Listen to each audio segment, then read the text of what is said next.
Hello everyone and welcome to week 7 of Health 402. This week we are going to be covering reliability and validity.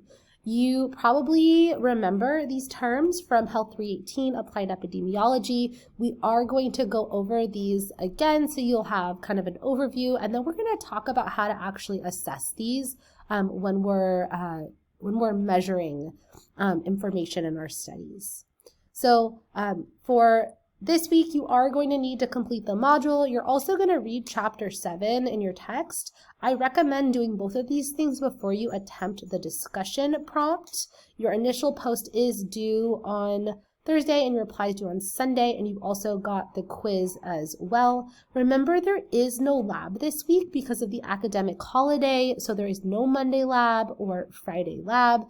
Please use that time to work on your research proposal. It is due at the end of the quarter, and while that feels like a long ways away, I promise you it is not. So use this time wisely to work on your research proposal. In terms of your module, you're going to get kind of an overview and a refresher on what validity is. We're also going to talk about validity in measurement, specifically the types of validity that exist. So the ones that we'll cover in the module include face validity, content validity, construct validity, and criterion validity. Face validity and content validity are kind of the less rigorous ones because they're really based on expert opinion. Construct validity and criterion validity are a little more rigorous because there's actual methods that are used that go beyond just expert opinion.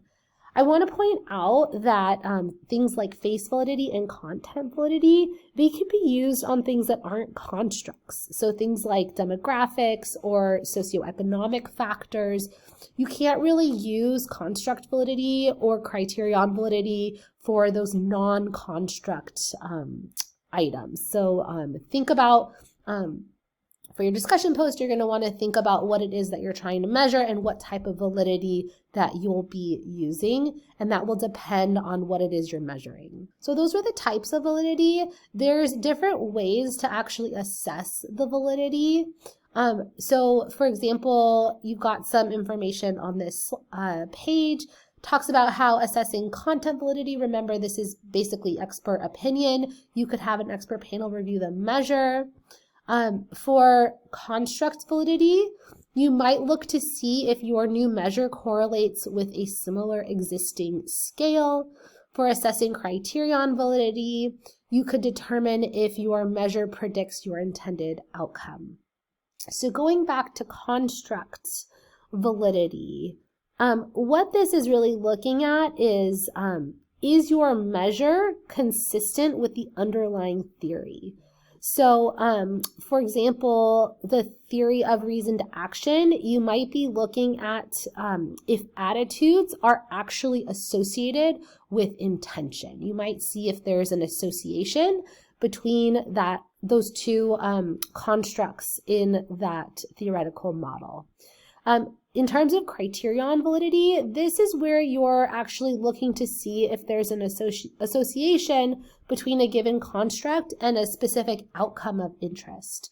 So maybe you're looking at the health belief model and you are looking to see if, for example, perceived severity is actually associated with actually getting a specific vaccine, right? So whether or not that construct is associated with a given outcome. The other thing we'll get into this week is reliability, and there's different ways to assess reliability. The first one is we have test-retest reliability. This is essentially where you're measuring something at two different time points, and you can basically see if there's a correlation between those different time points. What you want to use this for is things that don't really change. So for example, like demographics, we wouldn't really expect those to change. We wouldn't want to use this for things that are going to change from one point in time to the next. So for example, we would not want to use this for health beliefs. People's health beliefs can definitely change over time. Something else we can use is called intercoder reliability.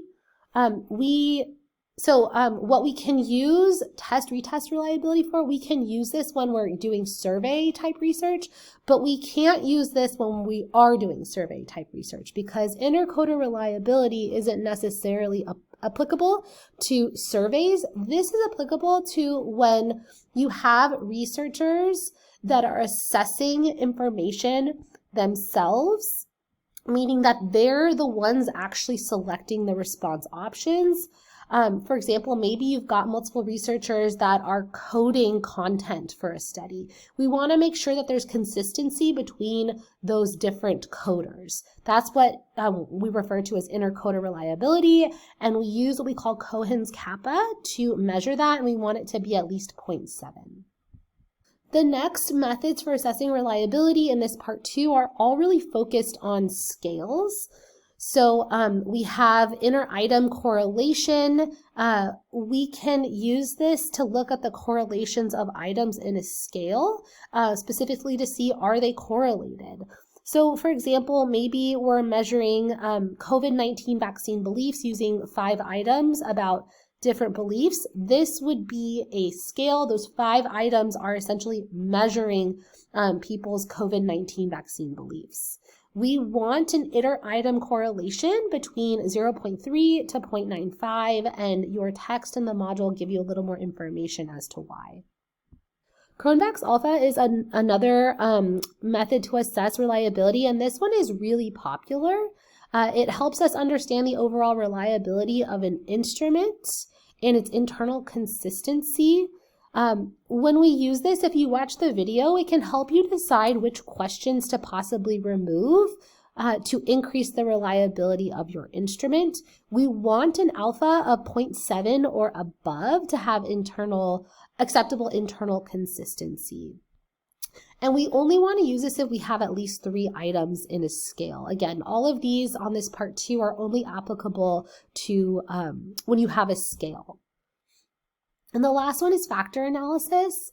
This helps us with understanding and examining the dimensionality of a scale, meaning the number of factors, or also referred to as constructs, that are represented by our items. So for example, exploratory factor analysis helps us understand how many constructs are we measuring with the different items we have. Ideally, we just want to measure one construct with our different items. We don't want to be measuring more than one. So that helps us understand how many we're actually measuring. And then confirmatory factor analysis helps us just confirm that you're only measuring the one item, which is what we want to do. So given that information, you are going to practice with this for your discussion posts for this week. I want you to think about your final research proposal and how you plan to assess the validity and reliability of the measures that you are proposing in your study. So think about the measures that you plan to use. You don't have to have an inclusive list of all of the items that you're going to use, but you should have examples of types of questions. Make sure to be specific about the types of questions you're going to use. So maybe you're going to measure an HPV vaccine belief scale, and you're going to use several Likert scale items. I want you to think about 2 strategies that you could use to assess the validity of the measures in your research proposal. So you have to think about first the type of validity that you're going to use. So you need to figure out, are you going to use face validity, content validity, construct validity, criterion validity? Remember, face and content validity, you can use those for things like demographics or socioeconomic items. When we're thinking about construct and criterion validity, these are really for constructs. And then for the third question for this initial post, I want you to think about assessing the reliability of the data, and make sure to describe which items would be included in the analysis and the reliability analysis that you would use based on the type of data that you're collecting.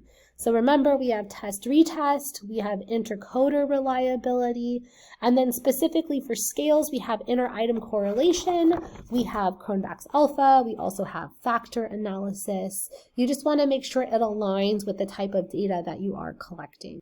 And then for your reply, you do need to provide a specific suggestion for another strategy that your classmate could use to assess the validity or reliability of their research proposal. That's the plan for this week. If you have any questions, feel free to stop by my office hours.